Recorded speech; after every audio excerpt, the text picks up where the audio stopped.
Que Dieu vous bénisse. Je vous souhaite la bienvenue à notre 19e leçon.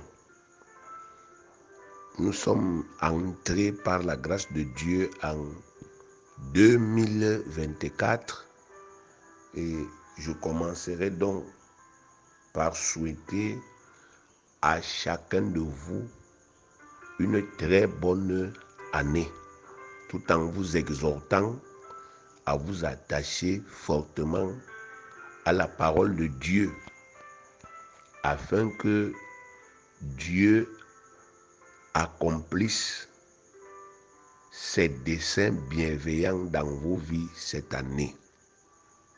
Le bonheur est possible, le succès est possible, la réussite est possible. Josué chapitre 1, le verset 8 dit que ce livre de la loi ne s'éloigne point de ta bouche.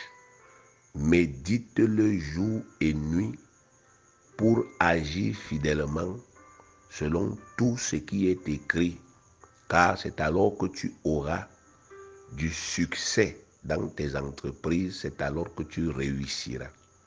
Donc le bonheur est possible, le succès est possible, à condition que vous vous attachiez fortement à la parole de Dieu et que vous lui permettiez ainsi d'accomplir ses desseins dans vos vies. Chaque année, les gens s'adressent mutuellement des vœux, mais vous pouvez constater que ce n'est pas toujours tous ces vœux-là qui se réalisent. Il n'y a que la volonté de Dieu qui s'accomplisse. Donc, nous ne devons pas fonctionner comme les païens. Quand une nouvelle année arrive, on se souhaite mutuellement des vœux comme des païens et puis on pense que ça suffit. Non. Nous, en tant qu'enfants de Dieu, nous devons savoir que pour qu'un vœu se réalise, il faudrait que nous pratiquions la parole de Dieu.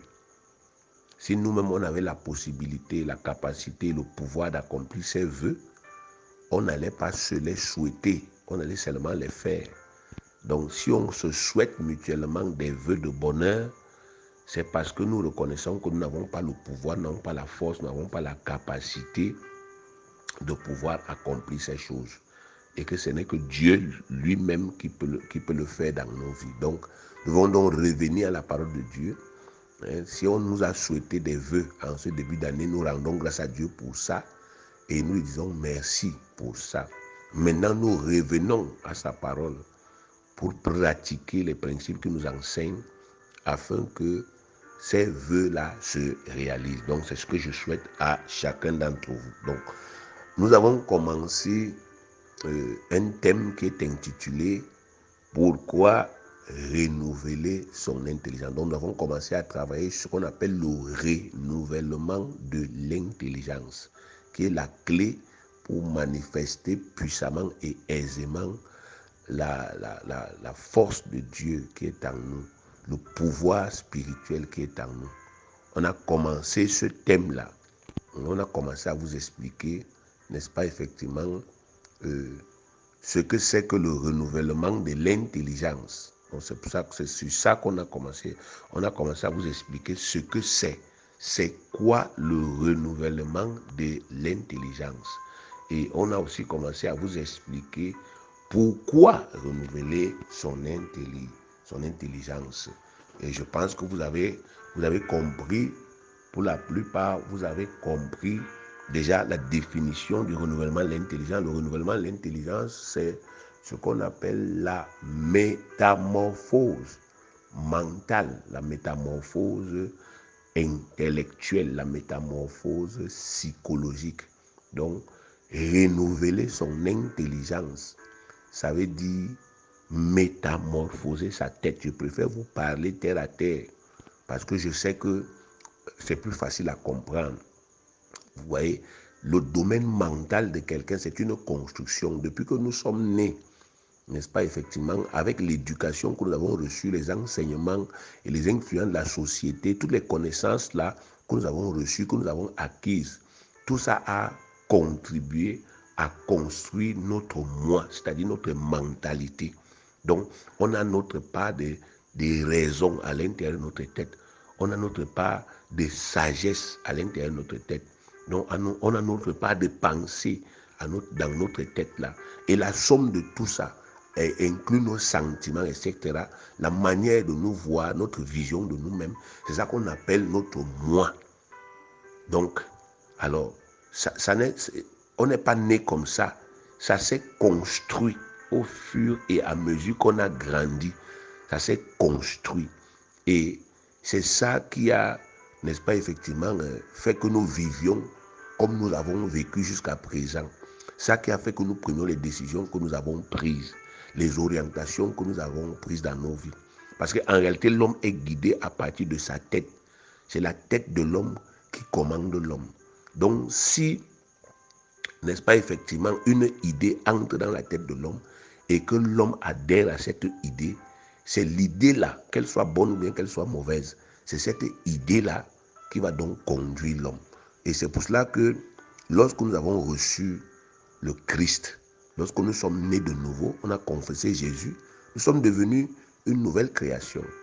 Alors, Dieu nous a dotés de son esprit. Donc actuellement, nous avons 3 parties. Il est important que vous reteniez cela. Nous avons 3 parties, le corps, l'âme et le Saint-Esprit.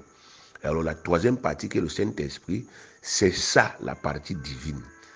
Et Dieu voudrait donc que nous puissions être en harmonie, que notre corps, notre âme et notre esprit soient en harmonie. Et c'est pour cela qu'il a donc institué ce principe qu'on appelle le renouvellement de l'intelligence.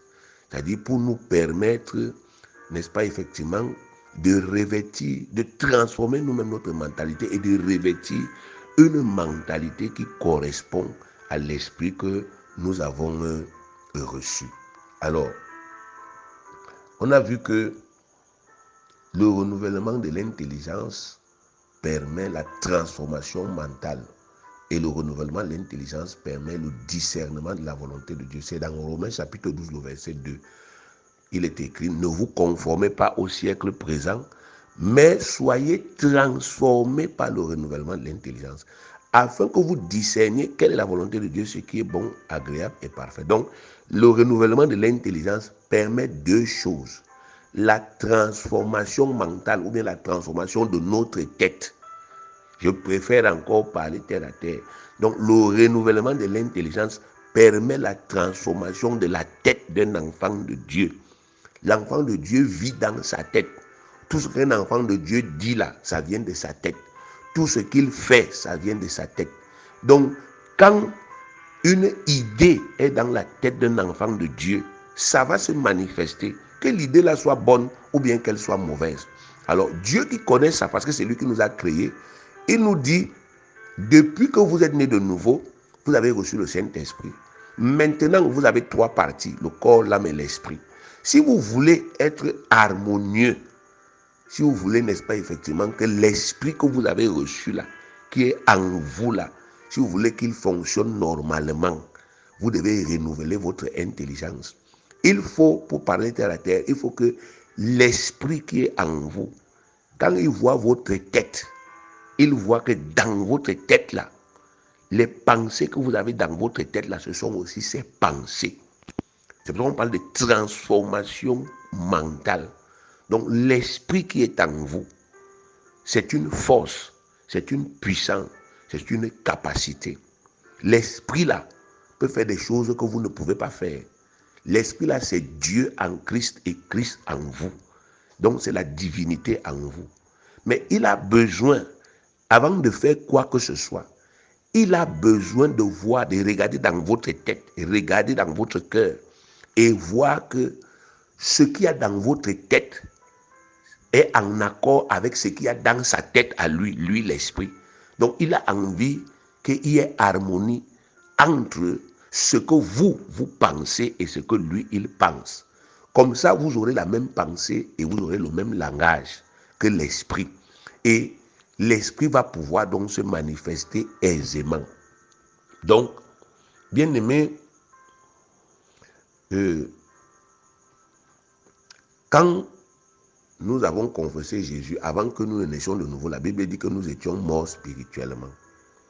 Mort spirituellement veut dire qu'on n'avait pas l'esprit de Dieu. Donc, on avait notre corps, on avait notre âme, mais on n'avait pas l'esprit de Dieu. Et forcément, bien aimé, on ne connaissait pas les choses de l'esprit de Dieu. On n'avait qu'une seule manière de comprendre les choses, la manière qui nous vient du monde, la manière qui nous vient de l'éducation que nous avons reçue, la manière qui nous vient de nos expériences que nous avons, n'est-ce pas, connues. Donc c'est comme ça qu'on fonctionnait.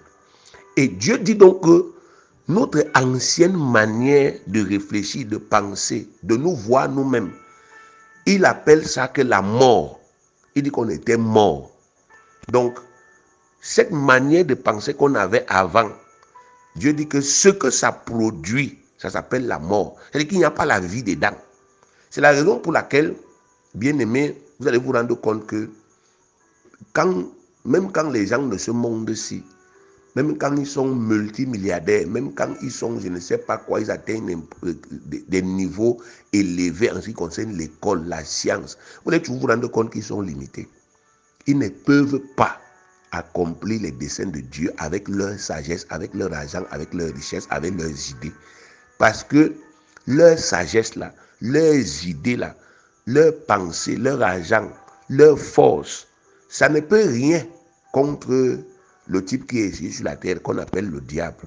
N'oubliez jamais, Ephésiens chapitre 6 verset 12 dit, car nous n'avons pas à lutter contre la chair et le sang, mais contre les dominations, contre les autorités, contre les princes de ce monde des ténèbres, contre les esprits méchants dans les lieux célestes. Donc, la sagesse qui vient de l'homme, les idées qui viennent de l'homme, la force qui est humaine, ça ne peut rien. Un homme peut faire dépenser toute sa force, toute son intelligence, libérer toute son intelligence. J'entends souvent les gens dire, non, on n'exploite pas encore tout le cerveau humain. C'est vrai. Mais même si on exploite tout le cerveau humain, ça ne pourra jamais rien contre l'esprit qui est sur la terre-ci, le diable. Ça ne pourra jamais rien contre les démons. Les démons ne sont pas effrayés par la sagesse de l'homme. Les démons ne sont pas effrayés par la force de l'homme. Rien de ce qui est physique ne peut, n'est-ce pas, effectivement, influencer un démon. Vous voyez que tout ce que vous voulez, les démons ne sont pas influencés par ça. Regardez aujourd'hui, par exemple, sur le plan de la santé, on a les plus grands hôpitaux, on fait des opérations terribles, mais les gens meurent toujours. Les gens voyagent, par exemple, de l'Afrique, ils partent se soigner en Europe, on dit qu'il y a les meilleurs hôpitaux, là-bas il y a les meilleurs appareils. Mais vous allez vous rendre compte que les gens meurent toujours, des maladies inconnues qu'on n'arrive pas, n'est-ce pas, effectivement, à traiter. Pourquoi? Parce que, bien aimé, rien de ce qui est la chair ne peut avoir des effets contre ce qui est spirituel. Et Dieu nous a dit que sur la terre, nous luttons contre un esprit qui est le diable. Donc, alors, ça suppose que aujourd'hui, vous devez comprendre pourquoi Dieu dit que vous avez besoin de ce qu'on appelle une métamorphose mentale. Vous devez, n'est-ce pas, être transformé. Quand on parle d'une transformation, la transformation, ça veut dire que vous quittez une forme pour aller à une autre forme. C'est ça la transformation. Le mot trans, quand on dit trans là, ça veut dire dépassement. Donc j'ai d'abord une forme au départ. Et maintenant, par le travail que je fais, j'acquiers une nouvelle forme qui est différente. On parle de la métamorphose. Donc, regardez le processus, par exemple, quand la chenille naît. Après ça, elle se transforme et devient le papillon. Quand vous regardez la forme de départ, qui est la chenille, et la forme d'arrivée, qui est le papillon, vous ne pouvez pas savoir que c'est le même insecte qui s'est transformé, parce que ça ne se ressemble pas. Donc Dieu dit que nous devons initier une démarche qui va faire que nos têtes soient transformées, nos pensées soient transformées, nos idées, nos raisonnements soient transformés. Notre manière de raisonner dans nos têtes là, Donc notre manière de voir les choses, d'analyser les choses, ça soit tellement transformé que on ne voit plus n'est-ce pas, les ressemblances entre comment on pensait hier et comment on pense aujourd'hui. Et on ne doit pas faire ça au hasard. On doit simplement aller dans la Bible, lire ce qu'il nous dit que nous sommes devenus en Jésus-Christ. Il nous dit, quand vous avez accepté Jésus-Christ là, vous avez reçu telle chose. Nous devons transformer notre tête de telle sorte que notre tête accepte que nous avons reçu ce que Dieu dit que nous avons reçu. Que notre tête accepte que nous sommes ce que Dieu dit que nous sommes devenus. Avant, on ne connaissait pas, n'est-ce pas, effectivement, qu'un homme pouvait chasser un démon. Mais aujourd'hui, quand nous lisons la Bible, nous lisons Marc chapitre 16, verset 17 au verset 18, nous voyons qu'il est écrit à l'intérieur que le Seigneur Jésus lui-même a dit que voici les miracles qui accompagneront ceux qui auront cru. Donc avant, moi je me regardais comme quelqu'un qui ne peut produire aucun miracle. C'était normal, c'est comme ça que je suis né, et c'est comme ça que j'ai grandi, c'est comme ça qu'on m'a éduqué. Et j'étais dans des religions, j'étais dans une religion là où on ne m'a jamais appris que je peux prier et un homme guéri. C'est tout à fait normal que je ne produise que ce qu'on m'a enseigné pendant des années. Maintenant, quand j'accepte Jésus, et le Jésus là me dit que non, écoute, hier tu étais mort, maintenant tu es vivant. Il y a un esprit en toi. Mais la première des choses que je dois faire, c'est d'accepter qu'il y a un esprit en moi. Il y a plein de versets bibliques qui disent que vous avez reçu le Saint-Esprit. Alors, si vous avez l'intelligence renouvelée, bien aimé, on ne peut plus vous retrouver dans vos diverses églises en train de demander au Saint-Esprit de descendre du ciel pour venir sur la terre. On ne peut plus vous trouver en train de faire ce type de prière. Ça suppose que vous avez renouvelé votre intelligence. C'est-à-dire que vous avez transformé votre tête au point que votre tête a accepté que oui, il y a un nouvel esprit en vous qui fait de vous un enfant de Dieu. Donc, on ne peut plus vous retrouver, vous entrez dans une église et puis les gens commencent à dire Saint-Esprit descend, Saint-Esprit descend, et vous aussi, vous êtes né de nouveau, vous commencez à faire la même prière, Saint-Esprit descend, Saint-Esprit descend. Ça veut dire que vous êtes né de nouveau, mais vous n'avez pas l'intelligence renouvelée. Et ça sera comme si vous n'êtes pas né de nouveau. Parce que le Saint-Esprit ne peut pas opérer dans la vie de quelqu'un qui pense qu'il est encore au ciel, alors que lui, il est déjà là.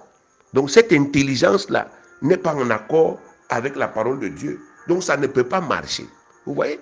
Donc quand vous lisez la Bible, Dieu vous parle de votre statut en Christ.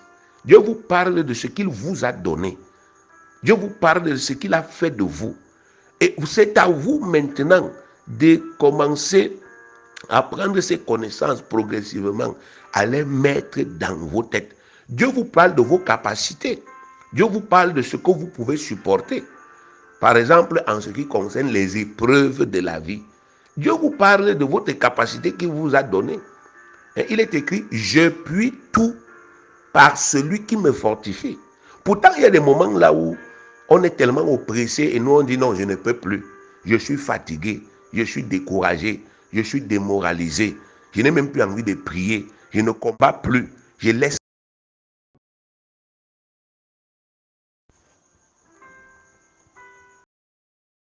par votre évangile, plus le monde des ténèbres se concentre sur vous. Parce que vous lui créez des problèmes. Plus lui aussi va vous créer des problèmes. C'est comme ça que ça marche. Et il faut que ça entre dans nos têtes. Plus nous touchons le monde des ténèbres par notre évangile, plus nous bousculons le monde des ténèbres par notre évangile, plus le monde des ténèbres va nous bousculer. Ne regardez pas, bien aimé, la contrefaçon qu'il y a aujourd'hui dans le monde. Les églises de multitude où les gens se rassemblent 2000, 3000, 4000 dans une salle, ils crient à tue-tête. Allez regarder leur vie. Ça, c'est la contrefaçon. La Bible nous dit que dans les derniers temps, les gens ne vont plus aimer la parole, ils vont aimer les miracles. Donc, Satan a compris ça. Et il séduit les gens.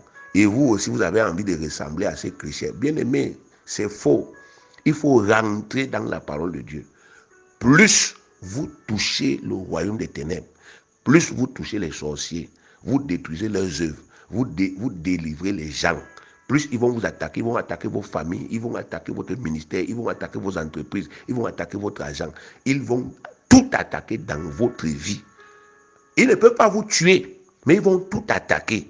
La Bible dit depuis le départ, depuis le livre de la Genèse, chapitre 3, je pense au verset 16, que le serpent va toujours te blesser le talon, mais toi tu lui écraseras la tête. Donc le serpent va blesser tes talons. Donc le diable est comme une épine dans les pieds des vrais croyants. Donc vous avez une épine au pied, vous pouvez marcher, mais ça vous gêne. Donc le diable est un facteur gênant pour tous les vrais croyants. Tous ceux-là qui touchent vraiment le royaume des ténèbres, tous ceux qui sauvent vraiment des vies, qui amènent vraiment les gens à Christ, le diable est leur ennemi. Parce que son œuvre, c'est que tout homme soit perdu et ne parvienne jamais à la connaissance de la vérité. Il a répandu la fausseté sur la terre et il veut perdre, n'est-ce pas, des milliards de personnes. Mais quand vous prêchez le vrai évangile du Christ, vous sauvez des millions de personnes. Alors ça fait en sorte qu'il se concentre sur vous. Le diable ne peut pas aller se concentrer pour lutter contre l'islam. Pourquoi vous voulez qu'il se lève le matin, il s'en va lutter contre les catholiques? Bien aimé, leur chef vient de vous dire là, ces derniers temps, c'est que on peut bénir les mariages homosexuels. Donc il s'oppose ouvertement, n'est-ce pas, effectivement, à Dieu. On a eu un autre prêtre au Cameroun là qui dit que la Bible n'est pas la parole de Dieu, etc. Donc pourquoi vous voulez que Satan aille s'opposer à l'église catholique? Pourquoi vous voulez qu'il s'oppose à l'islam? Des gens qui ne le dérangent pas. Pourquoi vous voulez qu'il s'oppose aux témoins de Jéhovah, qui n'amènent pas les gens à la nouvelle naissance? Pourquoi vous voulez qu'il s'oppose aux faux prophètes? Les gens même qui partent chez lui pour aller chercher, n'est-ce pas, la force, la puissance pour faire les miracles. Il n'a pas le temps à perdre. Le diable n'est pas stupide, il n'est pas bête. Il concentre son énergie, il concentre sa force sur les gens qui sont nés de nouveau, qui ont le Saint-Esprit et qui sauvent les vies. Les gens qui détruisent les œuvres des ténèbres dans les vies des autres. Les gens qui apportent la lumière, qui portent la lumière et qui gardent la lumière. Il veut détruire leur vie, briser leur vie, parce que la vie de quelqu'un qui garde la lumière est liée à cette lumière-là. Donc, si je meurs aujourd'hui, ce que j'ai, que Dieu a mis en moi, ça meurt avec moi. Si quelqu'un a écouté, n'est-ce pas, effectivement, le message que j'ai prêché et qu'il a adhéré, alors ça peut continuer à vivre. Mais moi, je vais mourir avec ce que Dieu a mis en moi, avec ce que j'aurais pu faire encore aujourd'hui, je mourrai avec ça. Donc, Dieu le sait. Et ce n'est pas facile de reproduire, n'est-ce pas, effectivement, ce que je suis. Donc vous devez comprendre pourquoi est-ce que le diable s'acharne. C'est très important pour vous. Et vous devez donc, n'est-ce pas, pratiquer ce que Dieu vous dit. Il dit, je puis tout par celui qui me fortifie. Celui qui me fortifie ici, c'est Christ. Christ a été, bien aimé, un modèle de renouvellement de son intelligence. À tout moment, Satan a tenté Christ. Dès lors que, regardez dans Matthieu chapitre 3, dès qu'il sort des eaux du baptême, on dit que le ciel s'ouvre, il voit le Saint-Esprit venir sur lui, et puis il entend la voix qui lui dit, tu es mon fils bien-aimé en qui j'ai mis toute mon affection. C'est Matthieu chapitre 3, verset 16 à 17. Maintenant, vous allez dans, n'est-ce pas, effectivement, quand il part au désert, après cela, vous allez dans, n'est-ce pas, effectivement, la tentation. On dit qu'au désert, la première question que le diable lui pose, si tu es vraiment fils de Dieu. Ouais. D'un côté, Dieu lui dit, tu es mon fils. Voici le Saint-Esprit. Mais de l'autre, on voit la contestation immédiatement. Est-ce que tu es vraiment fils de Dieu? Si tu étais vraiment fils de Dieu, si tu es vraiment fils de Dieu, toujours remettre ça en question et remettre ça en question afin de s'aimer le doute. Mais comme l'intelligence de Jésus était parfaitement renouvelée, c'est-à-dire que tout ce que Dieu a dit à Jésus, c'est ça qui était dans la tête de Jésus. C'est pour cela que Satan n'a jamais pu briser les barrières et pénétrer à l'intérieur de sa tête et troubler le Seigneur. Jésus a supporté des choses que personne n'a jamais supportées. Il a supporté la honte, il a supporté l'humiliation, il a supporté la souffrance physique jusqu'à la mort. Jésus a été tué, assassiné, il est mort. Mais bien aimé, 3 jours et 3 nuits après, il est ressuscité.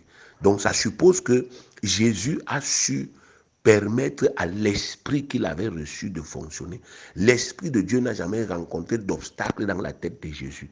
Quand Jésus parlait, c'était comme si c'était l'esprit lui-même qui parlait. C'était comme si c'était Dieu lui-même qui parlait. Donc Jésus s'est arrangé à faire un avec cet esprit.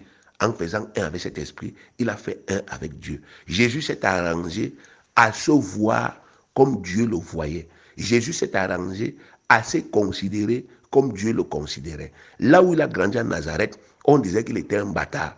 Mais lui, il ne regardait pas ça. On l'humiliait. On disait que tu es né ici, on connaît les circonstances de ta naissance, etc., etc. Mais lui, il disait toujours, je suis descendu du ciel. Mon Père est dans le ciel. Et il disait toujours, quand vous lisez Luc chapitre 4, l'Esprit du Seigneur est sur moi. Il référait toujours à l'Esprit. Les gens voulaient toujours le ramener dans la chair. Non, tu es né ici. Tu as grandi comme ça. Mais il disait, non, je ne vous permets pas de me ramener là-bas. Certes, je suis né là, c'est vrai, mais je suis le Fils de Dieu. Donc, il a toujours référé à lui en tant que le Fils de Dieu, bien-aimé. Et c'est pour cela que l'Esprit de Dieu qui fait de lui Fils de Dieu n'a eu aucune difficulté à se déployer. Pour que Jésus ressuscite un mort, il n'a pas besoin de crier. Il disait, Lazare, sors de là. Et Lazare sort. Parce qu'il était un avec cet esprit. Il a réussi à gagner le combat de la tête. Beaucoup d'enfants de Dieu aujourd'hui échouent parce qu'ils n'ont pas gagné le combat de la tête. Leur tête a été prise en otage par le diable. Leur tête a été prise en otage par les démons. Les souffrances qu'ils endurent, ça a détruit leur mentalité. Les souffrances qu'ils endurent, ça a sémé en eux le doute. Puisqu'ils souffrent, puisque ça ne va pas, ils ne vivent que des mauvaises choses. Alors le diable a réussi à pénétrer dans leur tête, à entrer dans leur tête, à leur dire que certes vous êtes nés de nouveau, mais en réalité vous n'êtes pas bénis. Certes vous êtes nés de nouveau, mais vous êtes encore liés. Je suis encore votre Dieu, je vous commande encore. C'est moi qui décide encore dans votre vie. Et ils ont accepté cette logique, ils ont accepté cette croyance-là. Et ça fait en sorte qu'aujourd'hui, le diable continue de gérer leur vie. Parce que c'est la loi de la croyance. Ce que vous croyez, c'est ça que vous allez vivre. Donc aujourd'hui, il est important que vous compreniez cela, bien-aimés. Tant que vous n'avez pas renouvelé votre intelligence, le Saint-Esprit qui est en vous ne peut pas travailler comme il se doit. Le Saint-Esprit ne peut pas se déployer comme il se doit. Vous avez donc besoin de prendre ce travail au sérieux. Romains 12:2 dit que soyez transformés dans votre tête. Le premier endroit que Dieu veut transformer, c'est votre tête. Votre tête là. Ce qu'il y a dans votre tête, c'est ça que Dieu veut transformer. Dieu veut, n'est-ce pas, détruire dans votre tête les idées, les croyances que vous avez accumulées depuis votre naissance jusqu'au moment où vous êtes né de nouveau. Les croyances qui viennent de votre culture, de votre coutume, de vos expériences, les expériences que vous avez vécues, les expériences négatives, les choses qui vous ont fait du mal, les choses, n'est-ce pas, effectivement, qui n'ont pas marché. Tout ce que ça vous a inspiré là, ce sont des croyances négatives, des croyances rétrogrades, des croyances qui ne collent pas avec l'esprit qui est en vous et qui ne peuvent pas permettre à l'esprit de travailler librement. Donc c'est pour ça que Dieu veut d'abord s'attaquer à ça. Dieu a fait de vous des hommes spirituels. Et je vous ai enseigné qu'un homme spirituel, c'est quelqu'un qui a des mains spirituelles, il a des pieds spirituels, il a des yeux spirituels, il a des oreilles spirituelles, il a tout ce qu'un homme normal a, mais sur le plan spirituel. Il a des sens spirituels. Donc il peut opérer par l'esprit et avoir des plus grands résultats. Mais tant que sa tête n'est pas en accord avec les pensées de Dieu, il ne peut pas. C'est pour ça, bien aimé, que c'est important pour vous de le comprendre. Il y a un esprit en vous qui est l'esprit de Dieu. 1 Jean 4,4 dit que vous, petits enfants, vous êtes de Dieu et vous les avez vaincus. Parce que celui qui est en vous est plus grand que celui qui est dans le monde. Mais tant que, bien aimé, celui qui est en vous là, qui est Christ, n'est-ce pas, effectivement, ressuscité et glorifié, le Saint-Esprit qui est en vous là, tant que votre tête et la tête du Saint-Esprit ne seront pas en accord, permettez-moi de parler terre à terre pour que vous compreniez, tant que ce qu'il y a dans votre tête ne sera pas en accord avec ce qu'il y a dans la tête du Saint-Esprit, le Saint-Esprit ne va pas travailler, il ne pourra pas travailler. Donc le blocage sera un blocage psychologique, un blocage intellectuel, un blocage moral, un blocage mental, un blocage sentimental, non pas spirituel. Parce que sur le plan spirituel, vous ne pouvez plus être bloqué. Ce n'est pas possible. Pour que Satan vous bloque aujourd'hui, il entre seulement dans votre tête.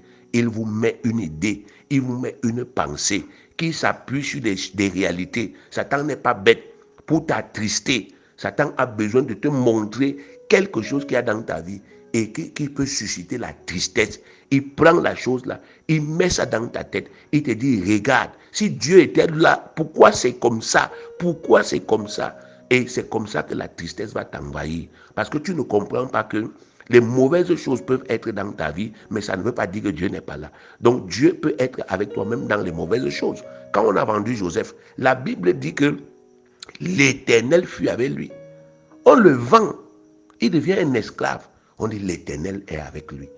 Donc l'Éternel est avec nous, mais dans les mauvaises choses, pour nous apprendre à gérer les mauvaises choses. Parce que nous ne vivons pas encore au paradis, nous sommes sur la terre. Donc les mauvaises choses vont nous arriver d'une manière ou d'une autre. Qu'on les provoque ou pas, ça va arriver. On est dans un monde mauvais.